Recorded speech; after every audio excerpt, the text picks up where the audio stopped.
Hello! What I have here is a guitar amp that I have made out of the power amp section out of a Hammond organ. Now I've had a bunch of people ask me how I actually did it. So I'm going to try and make this quick video to explain what I did. So just to give you a quick overview here of what I have. I put it in a toolbox. I call it my toolbox amp. And I've got in guitar input, just a volume knob, that's all I got, power switch and light. And then if we turn this around here, you can see that I have, this is a speaker out. I put in a fuse, and I added a power supply, but I used the computer kind. I hijacked that out of an old computer power supply. I took that out so I could use a regular computer cable, a modern electronic cable that you have with computers and stuff. So I put it in this box, and I had a bit of trouble. That was actually kind of tricky for me. I had as much trouble doing the box as I did the wiring, but this is how it looks inside. And you know, it isn't pretty. But everything works pretty well. But I secured it to the bottom of the box so it doesn't slide around, and I got it down. Did the same thing on both sides. You really can't sort of see it down in there. But that is what I did. So what I'm going to do now is pause this video and take the amp out of the box so that you can see how I wired it up. I'll be right back. Okay, here we are. I've got this thing torn apart. I actually just hold it in to the box with the 4 screws that I put the feet on. So the feet go through the box, and then I put these little rubber sort of washers in there just to give it a little bit of cushion so it doesn't bounce around too much. And then they attach to these holes here, and that keeps it in there nice and solid. But that's, you know, just part of building the box. Now I knew I'd be probably taking this thing apart to make any changes on it or whatever, so I wanted to do it easily. So all I have to do is take out the input and the volume knob, and then take out the jack for the speaker. And then I left enough wire over here, this mess, I left long enough so that I could just flip it out the side and not have to take out all of this stuff over here. But, so let me show you what I got going on here. This guy right here is where the power comes in. If you look, I did a lot of studying of the schematic on this particular unit, and I am by no means an electronics wizard or really anything. It's just about following the lines and seeing what goes where. And you can tell pretty easily that this guy is where the power comes in. And if you look at the schematic, you can see that it's tough to see with this camera, but the top and the bottom are positive and negative. And then these other two posts get shuffled off to give power to other parts of the organ. So what I've done is I've got my power jack in the back. Those 2 wires come in. Those 2 wires then come in here. So these 2 wires connect to the inside of this guy, top and bottom, where they're supposed to. Then, this is actually the part that gets the most convoluted, to be honest with you. I come out of the power jack from there, and then I go to the switch. So I go to the on-off switch. The on-off switch then comes over here to the fuse, and then the fuse comes back and goes back in here, so that when you turn that power supply on, it goes through the fuse and protects the amp when it's on, and closes the circuit, so you've got power going to the amp. And as far as the fuse is concerned, you know, I just use a standard 3-amp fuse thing. You know, I got most of these parts from an amp tech friend of mine. But you can get all the stuff at Radio Shack or whatever. I mean, it's nothing special. Radio Shack doesn't have the best quality parts, but so anyway, they're pretty easy to come by. They're pretty inexpensive. But that's what I did. Just I added the fuse, the outlet, and the switch. The next thing that I'll show you while I'm here is the light, the amp light. This is a pretty typical amp light. I don't know what it's off of, but I got it from my amp tech out of one of his drawers of lights and parts and stuff. And so it's just a typical light that you'd find in a Fender or something like that. But what you want to do is that doesn't come off the regular power supply. That would blow the bulb in no time. You want to come off a tube. So what I'm doing here is this is the wire that goes to the light, and basically what I'm doing here is I'm getting, oh, I lost my wire here. Here we go. This is power, and then this is ground. So you just power and ground right off the tube, and that powers the light. So that's all that is, and that'll come on when the tube is getting power, obviously. So that way, when you turn the amp on, the light comes on. Pretty simple. But I didn't know that, and the first thing I did was I hooked up the light right to the power, and of course that blew the first bulb I ever put in there, and so I had to go do some research. So the light usually comes off a tube. So then the next thing to look at is, and actually I'm not quite sure, I wish I could tell you which of the pins that is power, but that's pretty easy to look up. I just looked it up online. These are 12AX7s. I just took it off a 12AX7 preamp tube, and well, it's not a preamp, but this is made up of 12AX7, so I just looked up the pinout for the 12AX7 and figured out which pin was power. And I put the power on the power pin, and the ground on the ground pin, and that's pretty easy to find because there's lots of other wires going to the ground pin. It's pretty, I don't know, I want to say it's easy. It made sense to me to figure out what was ground. That was pretty straightforward thing to figure out for me. But you sure it would say it in the pinout as well. So the next thing that you want to look at is the output. So this guy right here is the speaker out for the amp, and it uses this thing here. This wire here goes from the amp to the speaker cabinets.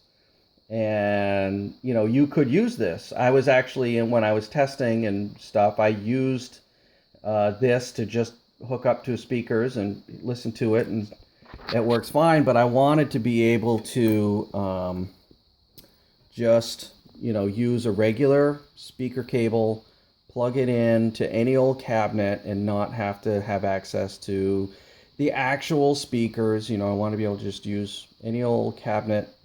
So I wanted this kind of jack. So what I did there was, here's the output. This is these guys right here. This black and green wire are what are going to the speakers. So basically I just trace those back. It's hard to do while you're looking at a camera, but I traced them back to right here. So you just follow those wires back, and there is a strip here, grounding, well, it's not a grounding strip, but it's a connector strip.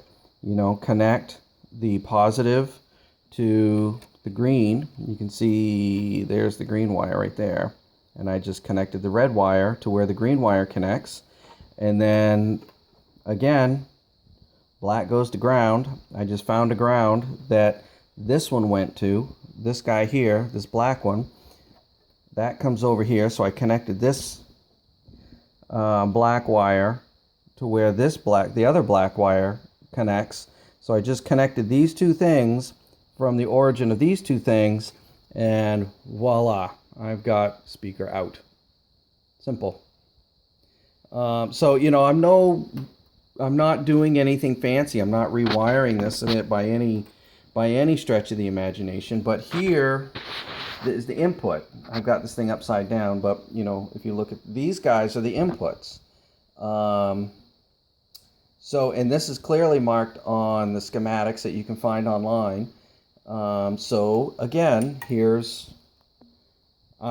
are RCA inputs, so I could, of course, when I was testing, I had a 1/4-inch jack to RCA adapter, and I went into this, and you could plug right into this, and that's fine, but I wanted something a little bit more traditional, so I could just plug in a guitar cable and go with a standard 1/4-inch jack.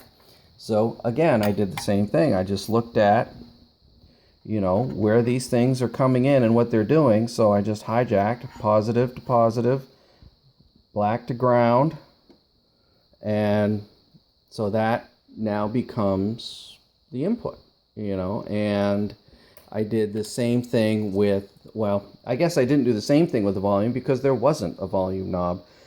This did take a little bit of research. I had to, it is this connector. If you look at the schematic of the entire organ, there's several out there, but there's schematics for the entire organ.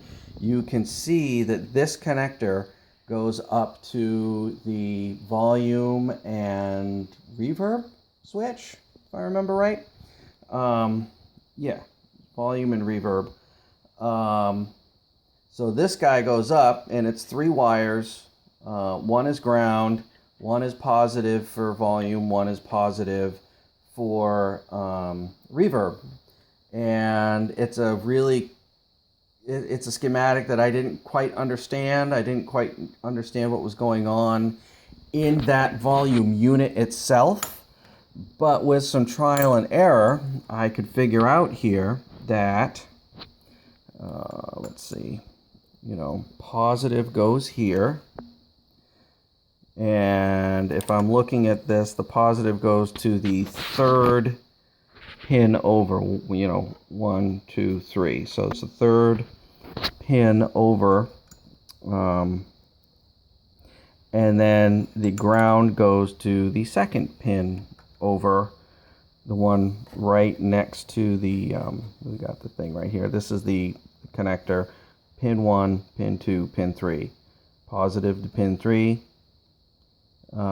Ground to pin 2, and hook that right to a standard.